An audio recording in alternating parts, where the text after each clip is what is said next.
The snow began falling just before sunset. At first it was gentle, soft flakes drifting down onto the quiet mountain road. But within an hour the wind howled. The sky darkened and the storm turned vicious. Cars disappeared from the highway. Power lines snapped. The world shrank to white and silence. Inside a small wooden house at the edge of the forest, Mrs. Eleanor Whitmore stirred a pot of soup on her old stove. At 72, she lived alone with her memories, a ticking clock and a heart that refused to harden with age. Her husband had died years ago. Her children lived far away. Winter nights were the loneliest. Then she heard it. Engines. Not one, but many. Eleanor peered through her frosted window and gasped. 15 motorcycles struggled through the snow, headlights cutting through the storm like lost stars. The riders were bundled in leather and soaked through, their bikes skidding dangerously on the ice. Moments later, there was a knock at her door. Eleanor hesitated, not out of fear, but caution. She opened it slowly. 15 bikers stood on her porch, shivering, snow clinging to their jackets. The man in front removed his helmet, revealing a weathered face and tired eyes. "Ma'am," he said respectfully, "our phones are dead, the road's closed, and we won't make it through this storm. We don't want trouble, just shelter for the night." Eleanor looked past them, at the snow piling up, the wind screaming like a warning. She didn't ask who they were. She didn't ask where they were from. She simply stepped aside. "Come in before you freeze," she said. "I've got soup and a warm fire." The bikers stared at her, stunned. Inside, boots lined the doorway. Wet jackets hung from chairs. The small house filled with steam, laughter, and the scent of food. Eleanor moved quietly, refilling bowls, handing out blankets, making space where there wasn't much to give. One biker noticed her trembling hands. "You sure this is okay, ma'am?" Eleanor smiled softly. "I've been alone a long time. Tonight the house feels alive." Outside, the storm raged on. Inside, 15 bikers sat around a tiny kitchen, warmed by kindness they hadn't expected, and a woman who had no idea that by morning, her quiet act of compassion would echo far beyond the snow-covered road. The fire crackled softly as the storm howled outside, rattling the windows like an angry beast. Snow pressed against the walls, sealing the small house off from the world. Inside, the 15 bikers sat close together, their rough appearances softened by warmth and exhaustion. Eleanor poured herself a cup of tea and finally sat down, her old chair creaking beneath her. For a moment, no one spoke. Then one of the younger bikers broke the silence. "Ma'am, you didn't even ask who we are." Eleanor looked up, surprised. "Should I have?" The man hesitated. The leader, the one who had knocked, glanced around the room before answering. "We're riders from different clubs. Some people see the leather and the bikes and think the worst." Eleanor smiled faintly. "I see cold men who needed a roof."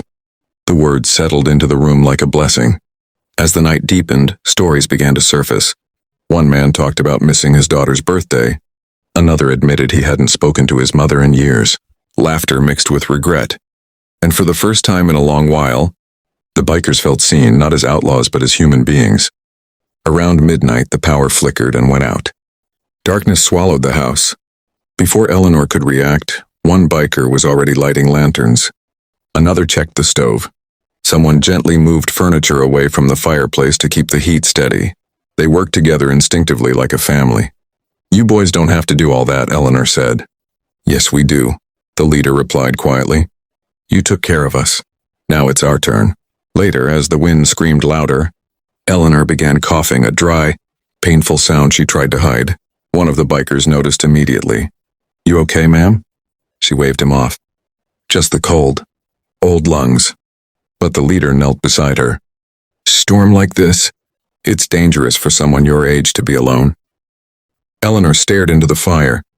"I've been alone since my husband passed." "You get used to it." No one answered. The silence that followed was heavy with something unspoken. When the storm reached its worst, the house groaned under the pressure of wind and ice. Eleanor closed her eyes, praying quietly. Then she felt something warm placed over her shoulders. A leather jacket. The leader had draped it around her carefully. "It's lined," he said. "Keeps heat better than blankets."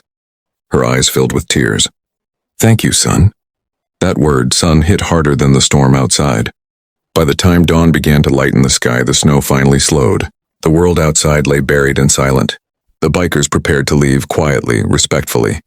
Eleanor stood at the door, wrapped in borrowed warmth. She believed the night was over. She had no idea that what happened next would change her life forever. Morning arrived in silence. No wind, no engines, just a pale winter sun reflecting off endless white snow. Eleanor woke in her chair, the leather jacket still wrapped around her shoulders. For a moment she wondered if the night had been a dream. Then she heard footsteps outside. She pushed herself up and walked slowly to the front door, her joints stiff from the cold. When she opened it, the sight before her stole the breath from her lungs. The narrow road in front of her home was filled with motorcycles. Not 15, nearly 100. They were lined up neatly, stretching down the snow-covered road like a metal honor guard.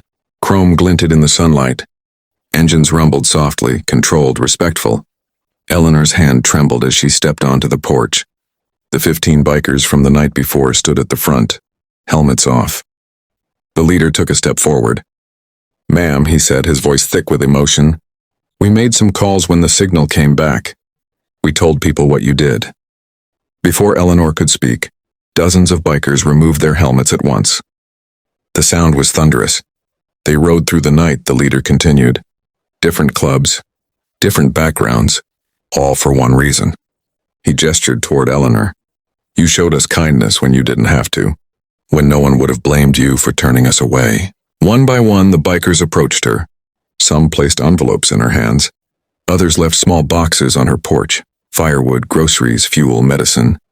One man knelt to fix her broken step without being asked. Eleanor's eyes blurred with tears. "I don't need any of this," she whispered. The leader smiled gently. "You gave us something first. You reminded us who we're supposed to be." A younger biker stepped forward holding a framed photo. It was a picture taken that morning. Eleanor standing in her doorway, wrapped in a leather jacket, snow glowing behind her. "We call you Mom now," he said. Eleanor covered her mouth, sobbing. For the first time in years, she didn't feel invisible. As the engines roared to life, the leader leaned close. "If you ever need anything at all, this road won't be empty again." The bikes pulled away slowly, one by one, disappearing into the distance like a promise kept. Eleanor stood alone once more, but her heart was full. Inside her quiet home, the clock ticked on. But she knew now, she would never truly be alone again. The house felt different after they left. The silence wasn't empty anymore, it was peaceful. Eleanor closed the door gently and leaned against it, her heart still racing. The leather jacket hung heavy on her shoulders, carrying the warmth of 100 strangers who now felt like family. She walked slowly through her home, touching the envelopes on the table as if they might disappear. She opened one. Inside was a handwritten note and a stack of bills. For heat, for medicine, for peace of mind. Another envelope held a card with a phone number written boldly across it. "Call anytime, day or night." Eleanor had lived decades without asking for help. Now help had found her. Later that afternoon, a pickup truck pulled into her driveway. 2 bikers stepped out. No engines roaring, no leather vests displayed. They carried lumber, tools, and bags of groceries. "We're just here to fix the steps in the roof," one said politely. "Won't take long." By sunset, her broken porch step was sturdy again, her roof sealed, and her woodpile stacked higher than it had been in years. Before leaving, they placed a small emergency radio on her kitchen counter. "So you'll never feel cut off again," they said. Word spread. A week later, a reporter knocked on Eleanor's door. The story had gone viral. Kind old woman shelters bikers in blizzard. But Eleanor refused interviews. "I didn't do anything special," she told them. "I just opened a door." What the cameras never showed was the change that followed. Letters arrived from strangers. Children sent drawings of motorcycles and snowflakes. One local school invited Eleanor to speak about kindness and courage. She stood at the podium, hands shaking, and said only one sentence. "Don't judge the knock before you open the door." Months passed. Spring came. One Sunday morning, Eleanor heard engines again. This time she smiled. A small group of bikers arrived with flowers and a wooden sign. They planted it beside her porch. It read, "Whitmore House, Safe Harbor."